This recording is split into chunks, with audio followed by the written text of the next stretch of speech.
नमस्कार। हमारे चैनल में आपका स्वागत है। मैं हूं रामचंद्र मौर्य। साथियों, क्या राहुल गांधी को जेल होने वाली है? क्या राहुल गांधी की नागरिकता खत्म कर दी जाएगी? क्या राहुल गांधी सांसद और विपक्ष के नेता नहीं रह सकेंगे? ऐसी तमाम अफवाहें सोशल मीडिया पर चल रही हैं भारतीय जनता पार्टी की ट्रोल आर्मी के द्वारा। भारतीय जनता पार्टी के छुटभइये नेता, अंधभक्त और आईटी सेल के लोग इस तरह की अफवाह उठा रहे हैं और इस अफवाह को सच भी साबित करने की कोशिश कर रहे हैं कि निकट भविष्य में थोड़े दिनों में राहुल गांधी को जेल हो जाएगी और राहुल गांधी जेल के सीखचों के पीछे पहुंच जाएंगे। उनकी सियासत खत्म हो जाएगी। साथियों, कितना हास्यास्पद है कि नेता विपक्ष के खिलाफ इस तरह की ट्रोल आर्मी अफवाह फैलाएगी, तो क्या इस अफवाह पर इस देश की जनता, इस देश के 98 करोड़ मतदाता विश्वास कर लेंगे? हमें तो ऐसा नहीं लगता। और जहां तक बात राहुल गांधी को जेल की है, तो राहुल गांधी और कांग्रेस इंडिया गठबंधन तो चाहता है कि राहुल गांधी को जेल भेजें। और जेल में कितने दिन रहेंगे? जेल में ऐसा कोई सबूत नहीं है कि इन्होंने किसी की जान ली है, किसी को गोली मारी है या कोई बड़ा आपराधिक कांड किया है जिसकी वजह से इन्हें वर्षों तक जेल में रहना पड़ेगा, आजीवन कारावास होगा या फांसी होगी। अगर राहुल गांधी को जेल होती है तो राहुल गांधी एक सबसे बड़े कद्दावर नेता के रूप में उभर करके सामने आएंगे। भारतीय जनता पार्टी की बहुत बड़ी गलती होगी अगर वह जेल भेजेगी। जेल भेजते ही पूरे देश में हड़कंप मच जाएगा और राहुल गांधी के प्रति सहानुभूति की लहर चल जाएगी और उस लहर में महाराष्ट्र, झारखंड और उत्तर प्रदेश के चुनाव उड़ जाएंगे और राहुल गांधी को अपार जन समर्थन मिलेगा।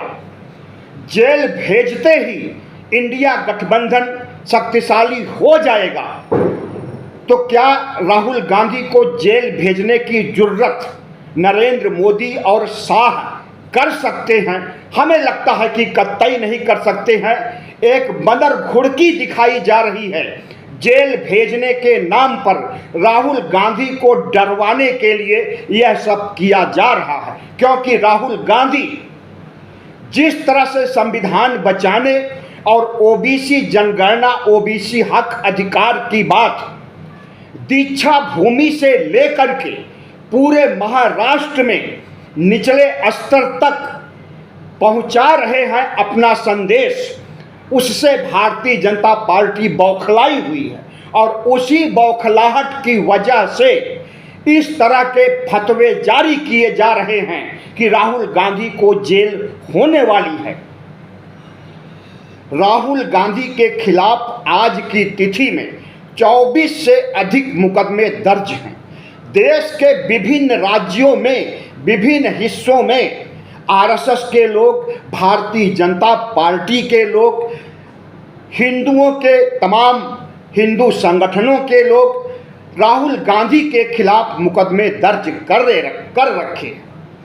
लेकिन कुछ समय पहले 2 और मुकदमे दर्ज हुए ब्रिटेन में राहुल गांधी की नागरिकता साबित करने के लिए। सुब्रमण्यम स्वामी ने हाई कोर्ट दिल्ली में मुकदमा कुछ महीने पहले दर्ज किया था और एक मुकदमा दोहरी नागरिकता को लेकर कि ब्रिटेन में भी नागरिकता और भारत में भी नागरिकता कैसे चलेगा, एक नागरिकता होनी चाहिए, 2 नागरिकता कैसी है, इसको लेकर के इलाहाबाद हाई कोर्ट में भी एक मुकदमा दर्ज है और हाई कोर्ट ने गृह मंत्रालय भारत सरकार से कुछ सबूत मांगे राहुल गांधी के खिलाफ, जो सबूत उपलब्ध हैं दोहरी नागरिकता के, तो उस सबूत को सीलबंद लिफाफे में बताया जा रहा है सोशल मीडिया पर कि भेजा गया है इलाहाबाद हाई कोर्ट को,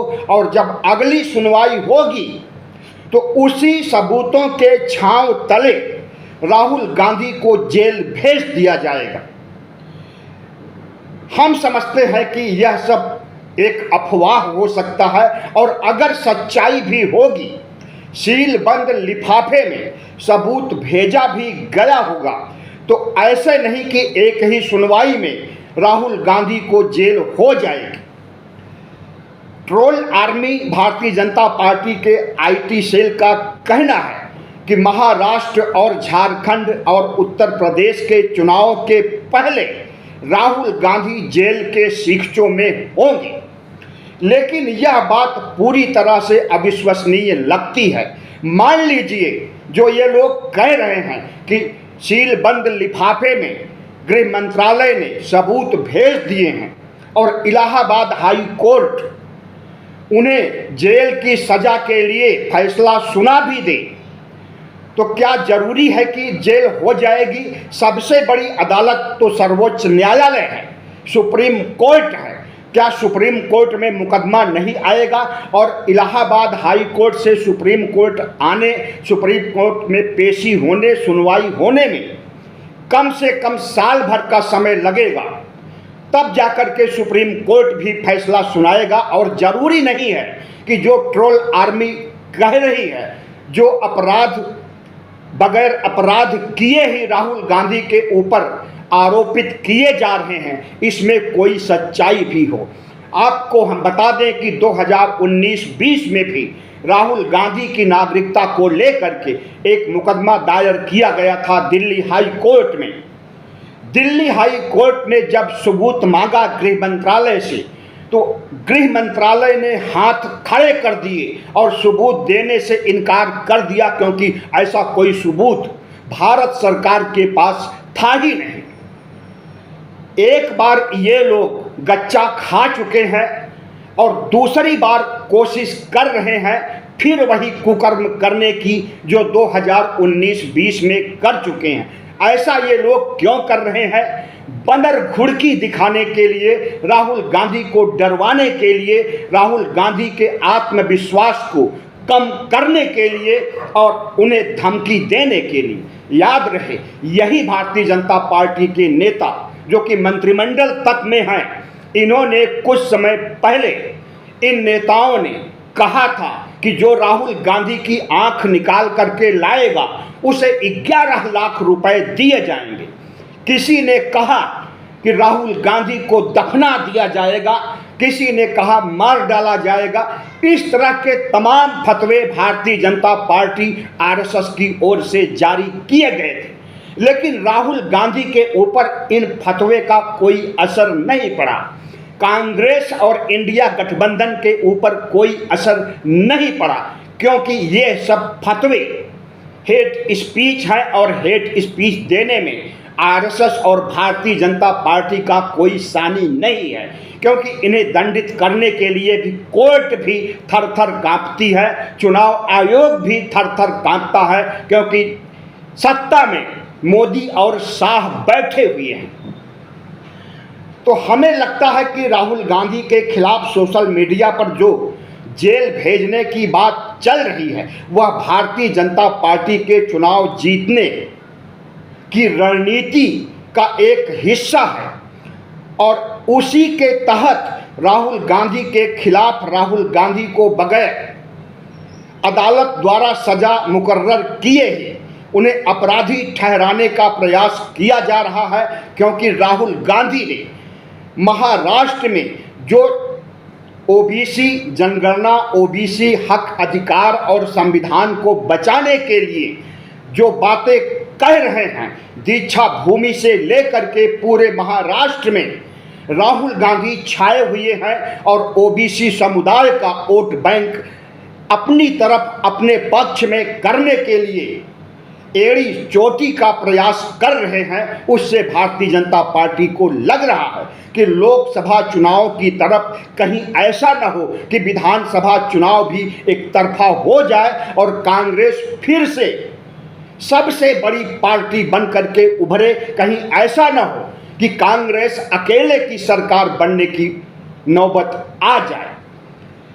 राहुल गांधी को परास्त करने के लिए, राहुल गांधी के आत्मविश्वास को डिगाने के लिए और राहुल गांधी को डरवाने के लिए ये सब किया जा रहा है। लेकिन याद रहे कि राहुल गांधी ने जब पहली यात्रा, भारत जोड़ो यात्रा, कन्याकुमारी से कश्मीर तक शुरू किया था तो उनके दो नारे बहुत महत्वपूर्ण माने जाते हैं। एक, डरो मत, अभय रहो, और दूसरा, मोहब्बत, नफरत के बाजार में मोहब्बत की दुकान।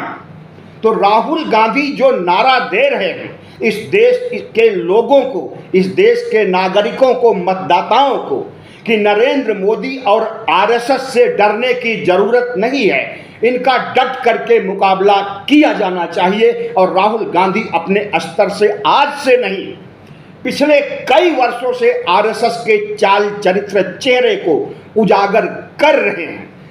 आरएसएस को एक आपराधिक संस्था जो है, उसके अपराधों को, उसके गुनाहों को और उसके सामाजिक ताने बाने को तोड़ने की जो प्रवृत्ति है उसका खुलासा कर रहे हैं। राहुल गांधी भारतीय जनता पार्टी के खिलाफ संविधान बचाने की मुहिम लोकसभा चुनाव के दौरान शुरू किए और वह मुहिम खत्म नहीं हो रही। उस मुहिम को आगे बढ़ाते ही जा रहे हैं। भारतीय जनता पार्टी और आरएसएस को डर है कि एक बार लोकसभा चुनाव में संविधान के नाम पर मुंह की खानी पड़ी है और 2019 के 303 सीटों से सिमटकर 240 पर आना पड़ा है सिर्फ संविधान बचाने के नाम पर।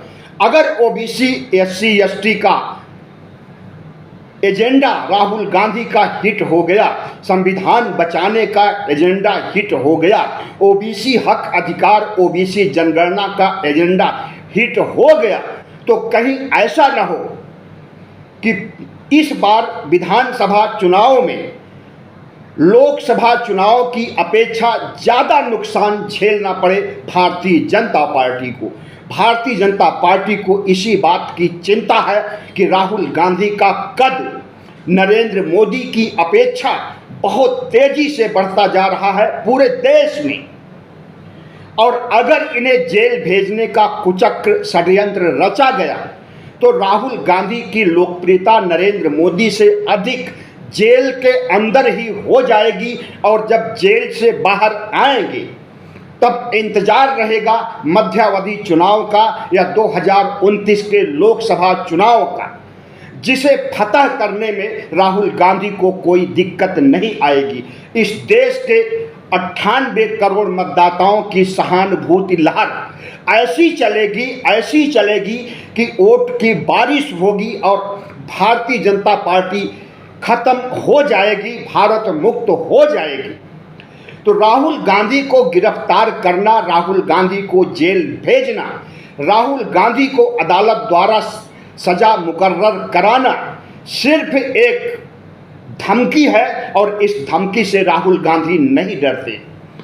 जाहिर है कि अभी थोड़े समय पहले आरएसएस ने राहुल गांधी को आमंत्रित किया था। आरएसएस के सह सरसंघ चालक दत्तात्रेय होसबोले ने एक प्रेस कॉन्फ्रेंस में कहा था कि राहुल गांधी नफरत की बाजार में मोहब्बत की दुकान तो खोल रहे हैं, लेकिन उस मोहब्बत की दुकान खोलने और देश में अमन चैन कायम करने के लिए आरएसएस से नहीं मिल रहे हैं, उन्हें आरएसएस से आकर के मिलना चाहिए। राहुल गांधी ने इसका कोई जवाब नहीं दिया, न नेगेटिव और न पॉजिटिव। राहुल गांधी ने इसे नज़रअंदाज कर दिया, क्योंकि राहुल गांधी ने भी लोकसभा चुनाव के दौरान नरेंद्र मोदी को कहा था कि आइए बैठ करके डिबेट हो जाए। राहुल गांधी और नरेंद्र मोदी के बीच दोनों लोग अपने पक्ष को रखें। लेकिन नरेंद्र मोदी नहीं आए और राहुल गांधी ने उसी समय कह दिया था कि नरेंद्र मोदी कभी नहीं आएंगे हमारे सामने डिबेट करने के लिए। हमें लगता है कि उसी का बदला चुकाने के लिए आरएसएस ने कहा कि आइए राहुल गांधी और हमारे साथ मीटिंग कीजिए। राहुल गांधी आपके पास क्यों आए? राहुल गांधी एक आपराधिक मानसिकता, एक आतंकी संगठन से मिलने क्यों आए? राहुल गांधी एक धर्मनिरपेक्ष, एक सर्वधर्म संभाव में विश्वास रखने वाले, संविधान, लोकतंत्र, भारत राष्ट्र में विश्वास रखने वाले नेता हैं और आरएसएस इन सब के खिलाफ है। आरएसएस संविधान को नहीं चाहता है। मनुस्मृति लागू करने और संविधान को हटाने की बातें आए दिनों होती रहती है।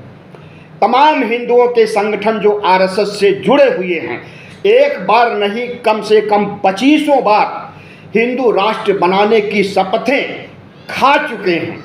सार्वजनिक रूप से शपथें लगभग सभी बड़े शहरों में, दिल्ली, मुंबई, अहमदाबाद, हैदराबाद, पटना, तमाम शहरों में हिंदू राष्ट्र बनाने की शपथें खा चुके हैं और आरएसएस ने ही गांधी जी को मारा था। तो राहुल गांधी गांधी के हत्यारों से मिलने क्यों आएंगे?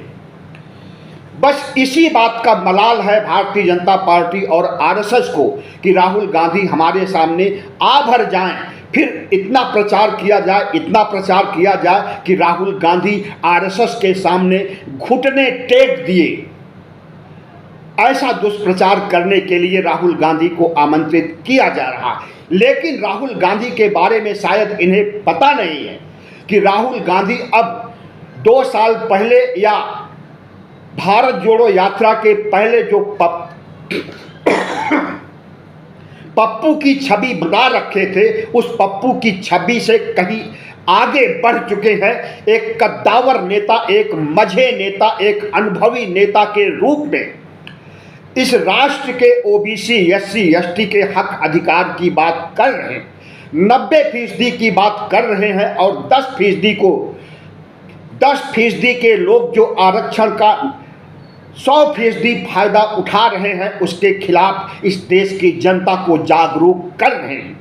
पहले तो इन्हें बांटोगे तो कटोगे कह करके डरवाया गया, क्योंकि आरएसएस का मानना है, भारतीय जनता पार्टी का मानना है कि राहुल गांधी ओबीसी गणना को लेकर के, जातीय गणना को लेकर के समाज को बांटने का काम कर रहे हैं, जातियों में बांटने का काम। लेकिन जातियों को बांटने का काम राहुल गांधी, कांग्रेस या इंडिया गठबंधन ने आज नहीं किया। जातियों को बांटने में तो इनकी मनुस्मृति और इनके मनु महाराज ने सैकड़ों साल पहले ही किया था और ब्राह्मण, क्षत्रिय, वैश्य, शूद्र बना करके इस देश के मूल निवासियों को निचले स्तर पर रखा। उन्हें अछूत कहा, उन्हें शूद्र कहा, उन्हें अंत्यज कहा और उनके साथ कड़ाई से निपटने के लिए और उन्हें गुलाम बनाने के लिए, उन्हें नीच अछूत बनाने के लिए, उन्हें वंचित बनाने के लिए, उन्हें एक तरह से खत्म कर देने के लिए आरएसएस के मनुस्मृति ने ही किया था यह सब कुछ। और आरोप लगाया जा रहा है राहुल गांधी पर, क्योंकि राहुल गांधी 90% लोगों की भागीदारी सुनिश्चित करना चाहते हैं। जो लोग राष्ट्र की मुख्य धारा में नहीं हैं, गरीबी रेखा के नीचे जिंदगी बसर कर रहे हैं, भूखे हैं, महंगाई के मारे हैं, बेरोजगार हैं, उन लोगों को राष्ट्र की मुख्य धारा में ला करके राष्ट्र की को आगे बढ़ाने, विकसित राष्ट्र बनाने की दिशा में ले जाने की इच्छा रखने वाले राहुल गांधी को इसीलिए नरेंद्र मोदी और आरएसएस के लोग ट्रोल कर रहे हैं कि इन्हें ऐसा कह करके जेल की हवा खिलाएंगे, जेल में डाल देंगे। जो आँख फोड़ करके लाएगा राहुल गांधी की, जो आंख फोड़ेगा उसे 11 लाख देंगे, जो मार डालेगा उसे इनाम देंगे। ऐसी बातें कह करके डरवाना चाहते हैं। लेकिन याद रहे कि गांधी नेहरू परिवार इस देश के लिए एक नहीं दो दो बलिदान दिया है। पूर्व प्रधानमंत्री इंदिरा गांधी ने इस देश के लिए बलिदान दिया है। इंदिरा गांधी ने मरने के पहले एक जनसभा में कहा था कि मेरे खून का एक एक कतरा इस देश के काम आएगा, और उसके कुछ समय बाद उन्हीं के अंगरक्षकों ने, हो सकता है कि आरएसएस के भड़काने पर, इंदिरा गांधी की हत्या कर दी गई थी। राजीव गांधी की हत्या पूरे देश ने देखा है। तो यह देश कतई नहीं चाहता है कि हिंसा की राजनीति से राजनीति की रोटियां सेकने का काम अगर आरएसएस और भारतीय जनता पार्टी करता है तो यह उसके लिए वरदान नहीं, अभिशाप साबित होने वाला है। और राहुल गांधी को अब कोई रोक नहीं सकता है। जिस तरह से भारतीय जनता पार्टी के नेता, जिस तरह से आरएसएस के लोग, जो कि ओबीसी को उसका हक अधिकार नहीं देना चाहते, इस बात को ओबीसी के निचले स्तर तक, जन जन तक, गरीबी रेखा के नीचे जूझ रहे लोगों तक पहुंचाने में कामयाब हो रहे हैं। हमें पता चला है कि इस बात का सर्वे कराया गया है भारतीय जनता पार्टी की ओर से कि राहुल गांधी की ओबीसी जनगणना, ओबीसी हक अधिकार से कितने वोटर प्रभावित हो रहे हैं। और जब सर्वे से रिपोर्ट आई कि राहुल गांधी के पक्ष में अधिकतर ओबीसी वोटर झुक गए हैं, तब भारतीय जनता पार्टी को करंट लगा और इस तरह के फतवे जारी करके राहुल गांधी को धमकाने की कोशिशें की जाने लगी। हमें लगता है कि प्रधानमंत्री नरेंद्र मोदी बौखला गए हैं, क्योंकि अगर वह झारखंड, महाराष्ट्र के विधानसभा चुनाव और उत्तर प्रदेश के उपचुनाव में भारतीय जनता पार्टी की बड़ी हार होगी तो भारतीय जनता पार्टी में बगावत हो जाएगी और आरएसएस कब्जा कर लेगा भारतीय जनता पार्टी पर अपना अध्यक्ष बना करके। अध्यक्ष पद खाली है, जेपी नड्डा काम चलाऊ अध्यक्ष हैं और इस अध्यक्ष पद की मारामारी काफ़ी समय से चल रही है।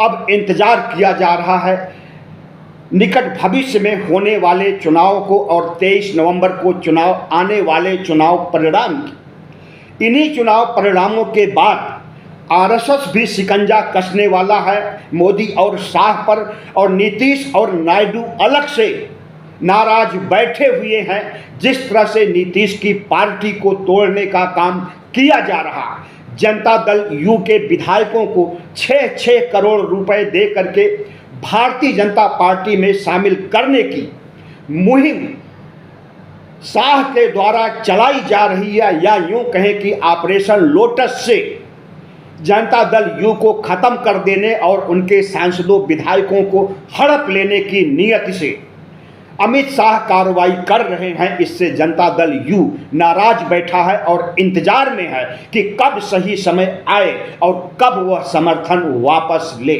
सिर्फ नीतीश कुमार ही नहीं बल्कि नायडू भी इसी इंतजार में बैठे हैं। यह गठबंधन पाक गठबंधन नहीं है, यह गठबंधन अवसरवादी गठबंधन है। विपरीत विचारधाराओं के बावजूद किया गया गठबंधन है और विपरीत विचारधारा नायडू की इतनी है कि उनकी party Telugu Desam party communist party के आधार की तरह चलाई जाती है। जिस तरह से कम्युनिस्ट धर्मनिरपेक्ष हैं, धर्मनिरपेक्षता के लिए कुछ भी कर सकते हैं और इस देश के मुसलमानों के पक्ष में है। मुसलमानों ही नहीं बल्कि हिंदू, मुस्लिम, सिख, ईसाई, भारत की जो साझा संस्कृति है सबके पक्ष में है। और आपको बता दें कि तेलुगु देशम पार्टी में भी पोलित ब्यूरो हुआ करता है जो कि कम्युनिस्ट पार्टियों में हुआ करता है। लेकिन नीतीश और नायडू ने जिन उम्मीदों से समर्थन देना शुरू किया था उनके उम्मीदों पर पानी डालने का काम नरेंद्र मोदी ने किया है।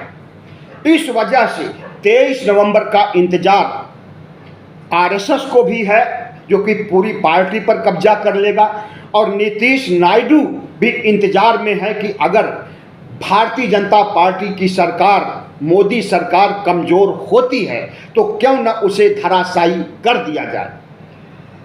राहुल गांधी तीसरे संकट के रूप में आरएसएस और बीजेपी के सामने खड़े हो गए हैं, और जिस तरह से ओबीसी वोट बैंक को बढ़ाने की कवायद कर रहे हैं, ओबीसी के हक अधिकार, ओबीसी की जनगणना की बातें कर रहे हैं, यह सब भारतीय जनता पार्टी के सर्वे में आ चुका है कि राहुल गांधी का कद काफ़ी बढ़ चुका है, नरेंद्र मोदी से ज़्यादा हो चुका है। नरेंद्र मोदी से ज़्यादा तो उत्तर प्रदेश में लोकसभा चुनाव के दौरान ही हो गया था, जब CSDS लोकनीति ने सर्वे किया था और उस सर्वे में पता चला कि 36% लोग राहुल गांधी को प्रधानमंत्री के रूप में देखना चाहते हैं और सिर्फ 32% लोग नरेंद्र मोदी को देखना चाहते हैं।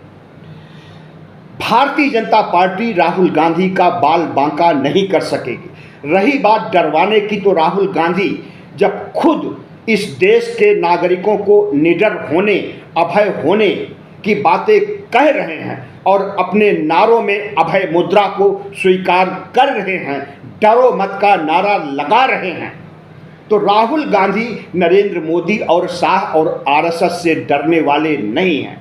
आरएसएस के खिलाफ, सावरकर के खिलाफ, नरेंद्र मोदी के खिलाफ, शाह के खिलाफ राहुल गांधी के बोलने पर जो 24 मुकदमे दर्ज किए गए, 24 से अधिक मुकदमे हैं दर्ज किए गए हैं, उनके माध्यम से भी किसी भी मुकदमे की फाइल खुलवा करके राहुल गांधी को जेल भेजने की धमकी दी जा रही है। लेकिन हमें लगता है कि राहुल गांधी डिगने वाले नहीं हैं, वह शेर हैं और शेर की तरह दहाड़ रहे हैं पूरे महाराष्ट्र और झारखंड में, और चुनाव भी एक तरफा करने जा रहे हैं, क्योंकि ओबीसी का एक मुश्त वोट उनके हाथ आने वाला है। बहुत बहुत धन्यवाद। हमारे चैनल को सब्सक्राइब कीजिएगा, लाइक कीजिएगा और शेयर कीजिएगा।